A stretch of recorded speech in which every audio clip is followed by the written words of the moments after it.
Último tópico: a soberania de Deus quanto à salvação. Jonas 2,9: ao Senhor pertence a salvação. Salvação é de Deus, obra exclusiva, absoluta, soberana, unilateral de Deus. É Deus quem salva e acabou. É Deus. Jonas 2,9. Agora nós vamos ver o que muitos pensam sobre a participação de Deus na salvação.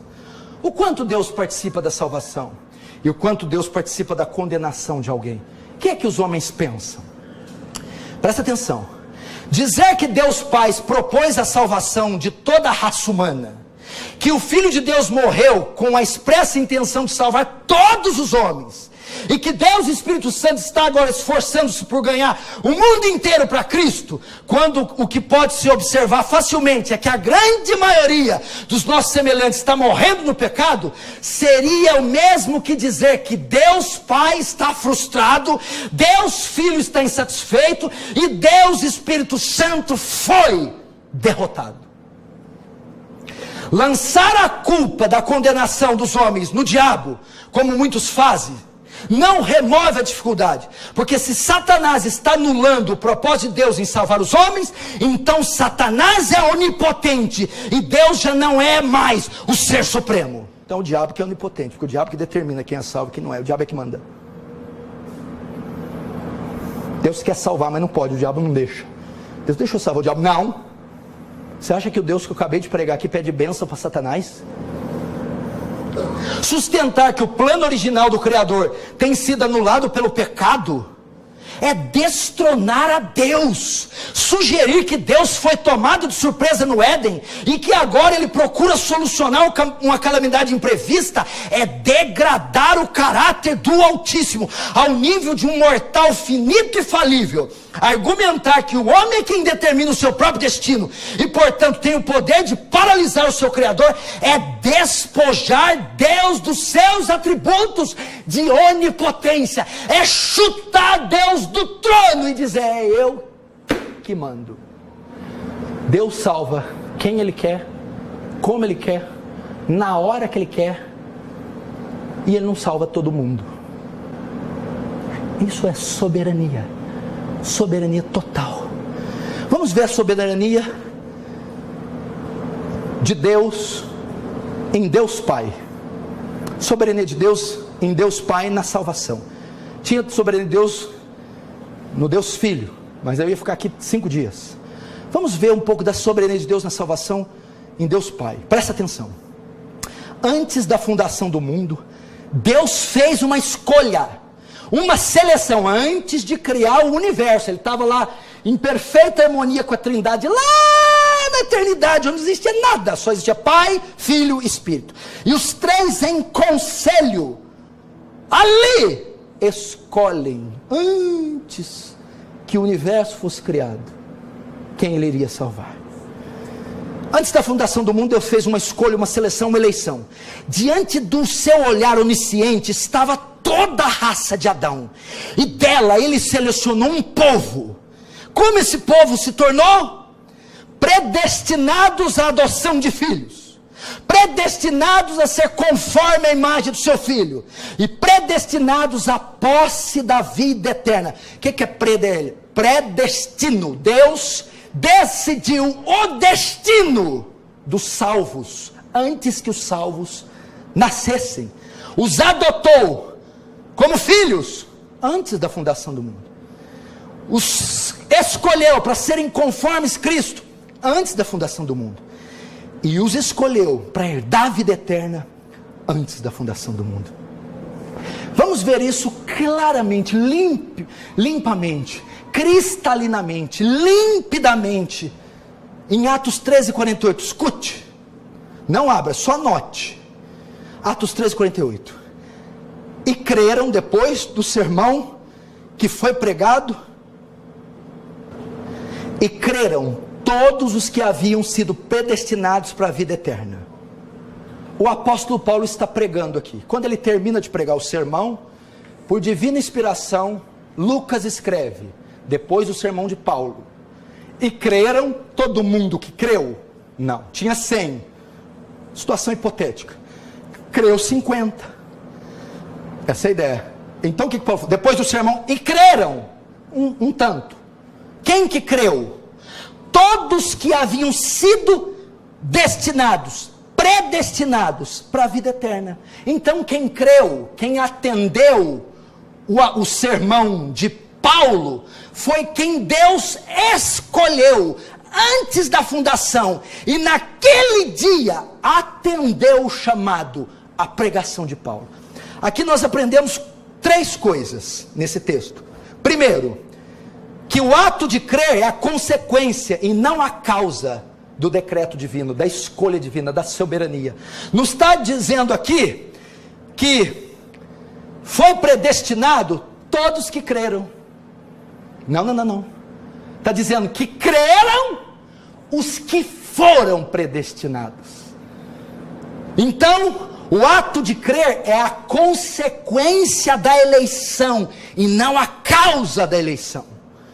Segundo, que esse destino pronunciado por Deus não se refere a meros privilégios externos ou terrenos, mas a vida eterna. Creram todos que haviam sido destinados para a vida eterna, para salva. Esse decreto é relativo à nossa salvação, à vida eterna. E terceiro, creram todos que foram predestinados para a vida eterna, crerão. Não há possibilidade deles não crer. Crerão. É um imperativo. E todos destinados por Deus para a vida eterna, certamente hão de crer. O que o senhor está querendo dizer com esse texto? Uai, você não sabe o que eu estou pregando? A soberania. Deus quem escolhe, decreta, separa, elege, salva. É Deus. Está na totalidade. Se Deus governa um carrapato, não vai governar o destino das nossas almas? Deste modo, presta atenção, a ideia de qualquer bondade inerente prevista nos eleitos, Deus viu bondade, viu justiça, viu fé. Não. Deste modo, qualquer bondade inerente prevista nos eleitos, ou qualquer coisa meritória feita por eles, fica rigorosamente excluída, porque Deus escolhe um remanescente segundo a eleição da graça. É uma eleição que baseia no favor, na graça, é meritória. Veja outro texto que mostra isso claramente, 1 Coríntios 1, 26 e 29. Irmãos, pensem no que vocês eram quando foram chamados. Pouco eram sábios segundo os padrões do mundo. Mas Deus, primeiro, escolheu as coisas loucas do mundo para envergonhar sábio. Segundo, e Deus escolheu as coisas fracas do mundo para envergonhar as fortes. Terceiro, e Ele escolheu as coisas significantes do mundo para desprezar as que nada são, para reduzir a nada as que são, para que ninguém se glorie. No mesmo texto ele cita 3 vezes, Deus escolheu, elegeu, separou. Por que ele fez isso? Soberano, quis fazer. Por 3 vezes o texto se refere à escolha feita por Deus. E essa escolha pressupõe necessariamente uma seleção. E quem escolhe é o próprio Deus. Soberanamente, sem mérito algum. Vamos ler mais um texto que é o texto áureo, Efésios 1, 3, 5. Olha só, presta atenção. Bendito seja o Deus e Pai do nosso Senhor Jesus Cristo, o qual nos abençoou com todas as bênçãos espirituais nos lugares celestiais em Cristo, como também nos elegeu antes da fundação do mundo, para que fôssemos santos e irrepreensíveis diante dele em amor, e nos predestinou para filhos de adoção por Jesus Cristo, para si mesmo, segundo o beneplácito de sua vontade. 3 lições tem esse texto, simples, sobre a soberania de Deus na salvação e sobre a escolha que ele faz. 3. Primeiro, Deus escolheu aqueles que deviam ser salvos como seus filhos por intermédio de Jesus. A escolha que Deus fez foi baseada em Cristo, por causa de Cristo, pelo sacrifício de Cristo, a mediação de Cristo, o pagamento de Cristo. Segundo, que essa escolha não foi feita depois da queda de Adão, mas foi antes de Adão ser criado, foi antes da própria fundação do mundo que Deus nos escolheu em Cristo. Se não, vejam como também nos elegeu antes da fundação, não havia obra, pecado original, não havia nada, não havia nem cosmos. Deus escolheu antes. E terceiro, finalmente somos informados acerca do fato que Deus não procurou o conselho de quem quer que fosse, mas antes fomos predestinados segundo o beneplácito da sua vontade. Deus salva, Deus escolhe, Deus elege conforme o beneplácito da sua vontade. Que é isso? Conforme o bom prazer da sua vontade, conforme Ele quer, conforme Ele ordena, conforme Ele deseja, conforme Ele decide, sem pedir conselho para ninguém. É assim que Deus salva. Você está vendo onde nós erramos? É querer chutar Deus deixa Deus no trono. 2 Timóteo 1,9, que nos salvou e nos chamou com santa vocação. Agora olha só o que se baseia a eleição: não segundo nossas obras, mas conforme a sua própria determinação, decreto, vontade, ordem e graça, que nos foi dada em Cristo Jesus, antes dos tempos eternos. Você tem coragem de falar que não é assim? Você tem coragem de falar que Deus frustrou, que o homem manda mais que Deus? Irmão, isso é bobagem. Esse é o Deus comprado na 25 de março. Esse é o Deus na pracinha do Itaú. Esse é o Deus no pedestal que tem que queimar incenso e acender vela. Esse é o Deus João Bobo, aquele boneco inflável que ia areia embaixo. Esse aqui não. Esse aqui não. Deus é soberano. A salvação se baseia na sua escolha absoluta, soberana, definitiva, decretiva. É isso. Iago Martins, do Voltemos ao Evangelho. Vamos lá. Queria agradecer ao irmão Nicodemos por estar na nossa cidade, por estar edificando a gente. E eu queria fazer uma pergunta sobre princípio regulador do culto. O senhor fez. O senhor comentou que nós só devemos adotar para o culto público aquilo que a Bíblia ensina que façamos. Eu concordo, acredito que Levíticos 10 deixa isso muito claro para a gente. Mas a questão é, até que ponto a gente tem que considerar isso? Por exemplo, o senhor comentou que é contra teatro. Mas se a gente considerar o teatro como um meio de ensino, que o ensino é algo que é ensinado, que é ordenado para o culto público, até onde a gente poderia considerar isso? O senhor comentou que coral, o senhor concorda com corais, mas o coral não é algo que é expressamente ordenado, mas é um meio do povo adorar a Deus. Até onde a gente pode considerar o que é válido e o que não é com base nisso? Tá certo. Essa é uma pergunta muito boa, e hoje boa parte da discussão, Iago, sobre o culto tem a ver com a questão da aplicação do chamado princípio regulador. Eu acho que a melhor maneira para a gente entrar nesse assunto é fazer uma distinção entre elementos de culto e circunstâncias do culto. Elementos de culto são aquelas atividades espirituais que Deus prescreveu para serem feitas no culto. Oração, o louvor, leitura da palavra, pregação, oferta, existe dúvida sobre isso.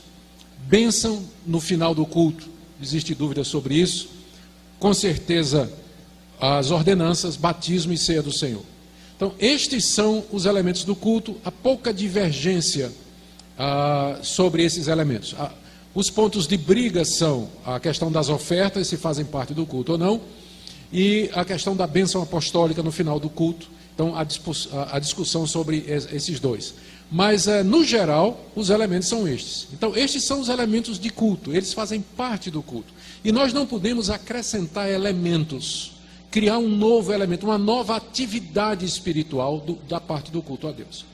Dito isso, você tem que lembrar que existem circunstâncias relacionadas com o culto a Deus que não são matéria de fé, e que não é uma questão de elemento, mas uma questão de bom senso. Por exemplo, a Bíblia não diz quantas reuniões a igreja tem que ter no domingo. Diz? Por que 2? Por que não 1? Por que não 3? E também não diz qual é o horário. Por que está marcado amanhã às 9 horas? O pastor não podia marcar às 5 da manhã? Não podia marcar às 11? Então, tem coisas relacionadas com o culto a Deus que são circunstanciais e que dependem do bom senso. Por que ele não vai marcar um culto às 5 horas? Porque ninguém vem, é claro.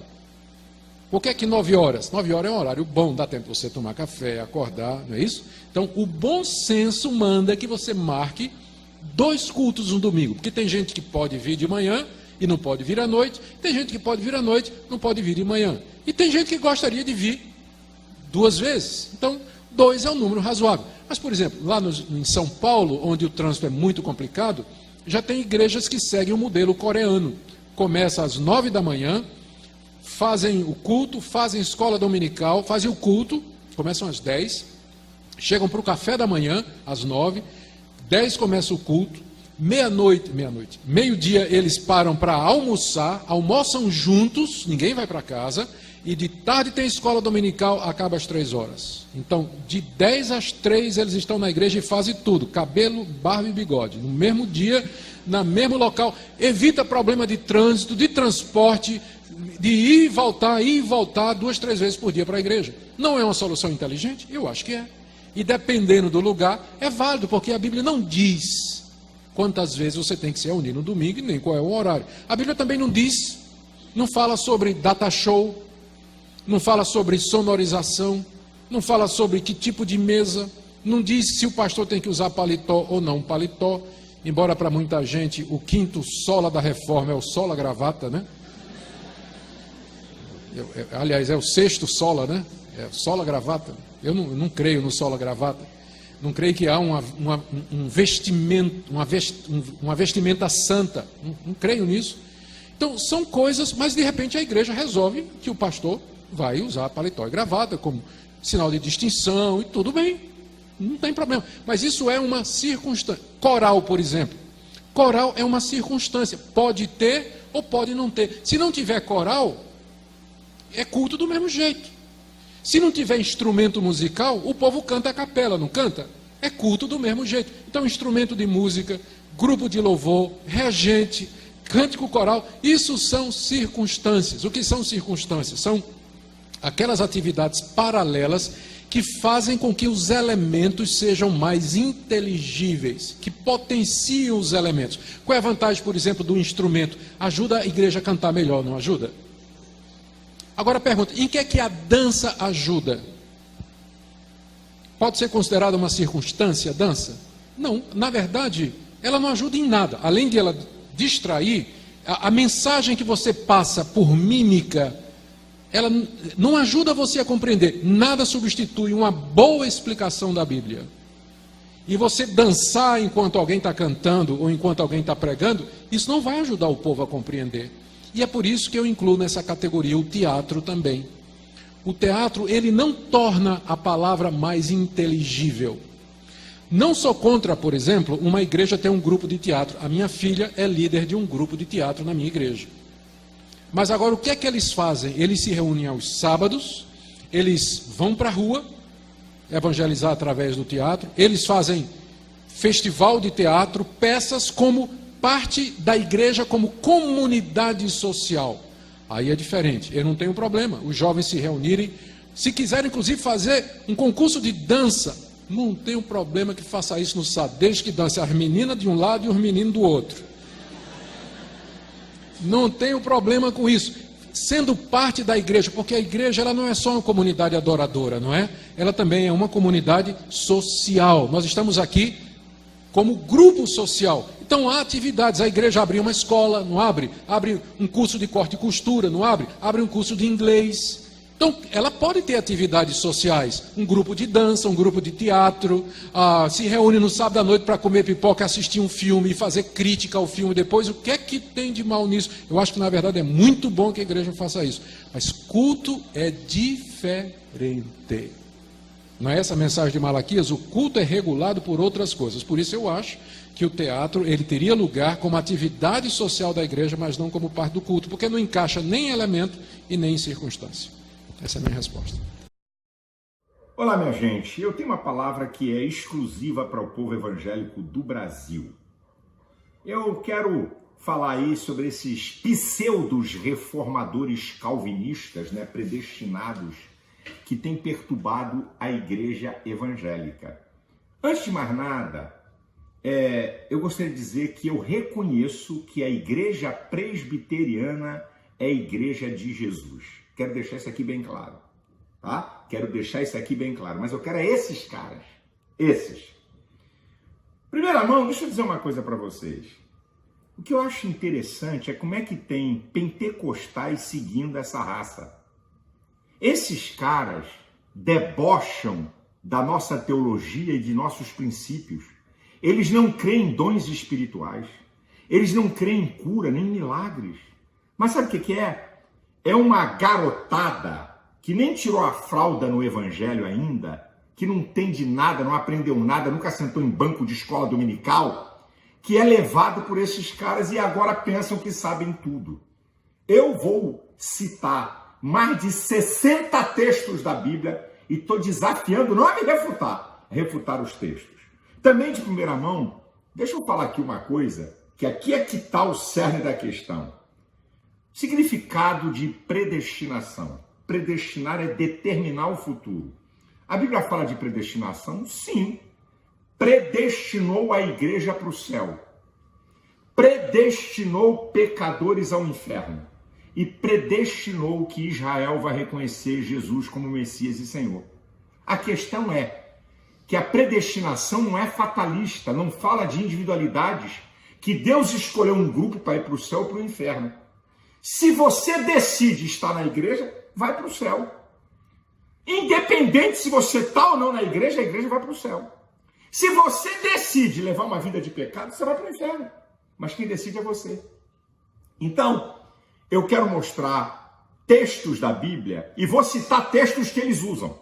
E no final, eu quero dar uma palavrinha sobre esses caras para abrir a mente do povo evangélico. É muito importante o que eu vou falar aqui. Então vamos analisar os textos?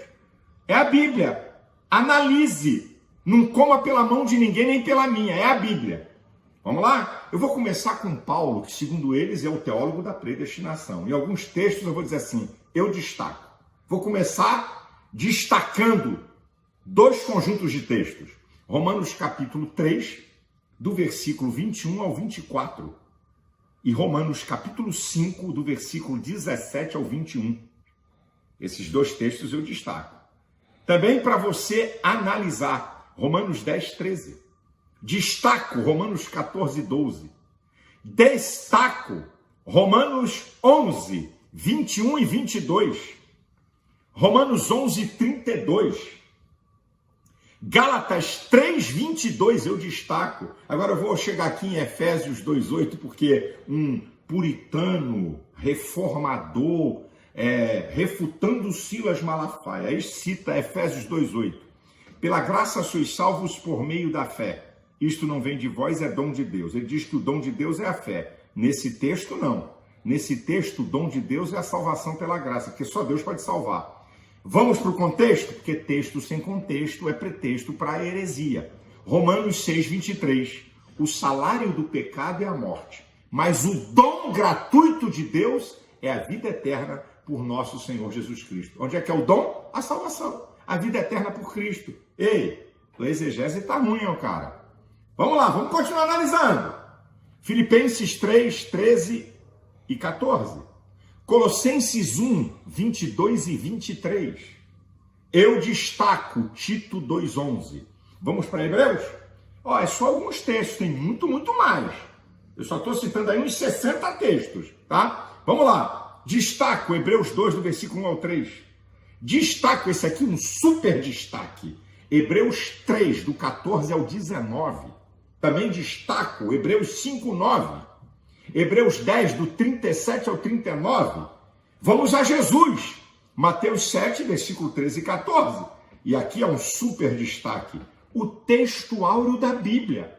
O versículo mais importante da Bíblia, o sujeito é indeterminado e não tem predestinado. João 3,16. Porque Deus amou o mundo de tal maneira que deu o seu Filho unigênito para todo aquele que nele crê. Aquele não está determinado, é qualquer um, não é predestinado. Tem a vida eterna, não pereça, mas tem a vida eterna. Aconselho também você ler João 3,18. João 3,36, palavras de Jesus. João 17, 3. Minha gente, o que é isso? Também tem um texto lá em Apocalipse 3. Eis que estou à porta e bato.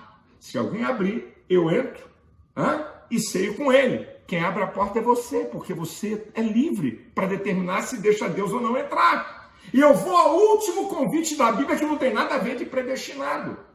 O último convite do Espírito Santo e da igreja. Apocalipse 22, 17. O Espírito e a esposa dizem, vem.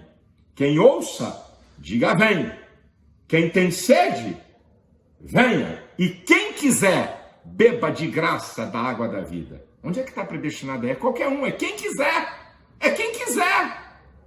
A verdade é que essa predestinação fatalista elimina a graça e a justiça de Deus. Agora eu vou citar os textos que eles gostam de usar. Romanos capítulo 8, versículo 29 e 30. De fato está falando de predestinação, mas da igreja. A carta é para a igreja e está no plural, não está no singular. Efésios capítulo 1, versículo 4 e 5. A carta é para a igreja, está no plural, não está no singular. Está falando da igreja. Nos elegeu antes da fundação do mundo, está falando da presciência de Deus, que num tempo da eternidade determinou que a igreja vai para o céu. Não está falando de individualidades. Agora, tem aí um pseudo-reformador, não é? O moderno reformador que gosta de usar Atos 13 e 48. Cara, tu está precisando estudar mais um pouquinho a Bíblia. Atos 13 e 48 não tem nada de predestinação. O texto está mostrando os judeus que não creem, os judeus que creem e os gentios que recebem a palavra. E lá na frente, para confirmar isso, Atos 16:5 diz que as igrejas eram edificadas na fé e cresciam em número indeterminado. E a palavra grega de Atos 13:48 é uma palavra de cunho militar, usada por Lucas, é a palavra tasso, T-A-S-S-O. Não tem nada a ver com predestinação. É uma fileira e alguém que entra porque crê. Diferente da palavra grega de Romanos 8, 29 e 30. E de outros textos que falam de predestinação, que é já uma outra palavra, usada a palavra prorizo, P-R-O-O-R-I-Z-O. Que está falando da igreja. Essa palavra, amigo, entra no Google aí, amigo. Vê a diferença da palavra tasso e da palavra prorizo. Atos 13, 48 não tem nada a ver com predestinação, pega leve, não deturpa não engana os incautos não. Essa aqui é a verdade, gente. Às vezes que a Bíblia fala em predestinação, está no plural, está falando da igreja. Paulo nunca se chamou de predestinado, que conversa fiada é essa? Agora, gente, deixa eu falar um pouco desses caras. Esses pseudos reformadores calvinistas, o calvinismo deles é aquele que chegou na América, daqueles puritanos, aqueles caras que foram contra, sabe, o progresso social a favor da escravidão e que mandaram matar e matar os anabatistas porque batizavam, e eles não criam em batismo, e ainda matavam os caras afogados. Leia aí o livro do Doniello, que fala sobre o renascimento dos Sete Montes, que ele explica muita coisa sobre isso. E outra, esses caras vêm como pseudos reformadores. Eu nunca vi esses caras combaterem o pecado, mas perturbam a igreja.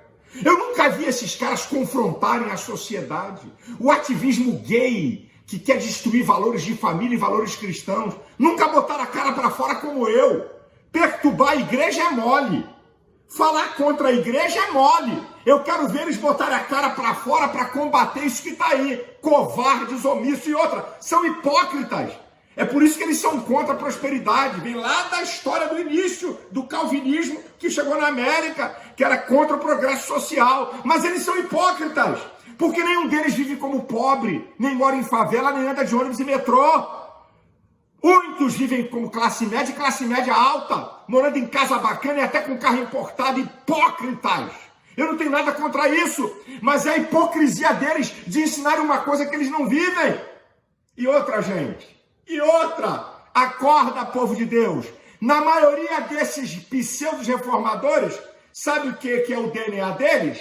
É o DNA esquerdopata, minha gente, que está neles. Por isso que eles não combatem essas mazelas e não fazem aquilo que a Bíblia diz. Não vos conformeis com este mundo. Eles se conformam. São bons para perturbar a igreja, mas se omitem no combate, no enfrentamento dessa sociedade com o evangelho de Cristo.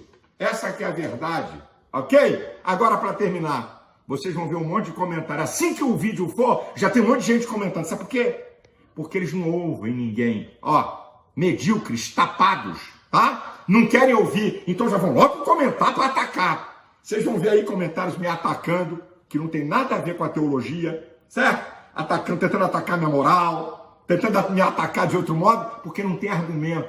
Não vem com filosofia, não. Eu estou desafiando eles a contraditarem esses mais de 60 textos que eu citei. E vocês vão rir, que vocês vão ver comentários de gente que nem viu o vídeo. Ok? Essa aqui é a verdade. Deus abençoe você, a sua família. Deus te guarde, te livre dessa gente. Deus te proteja. Creia na palavra de Deus. Seja fiel ao Senhor, porque salvação é para quem obedece. Um grande abraço. Pessoal, inscreva-se no meu canal do YouTube. Ativem o sininho para que vocês venham ficar por dentro dos meus próximos vídeos.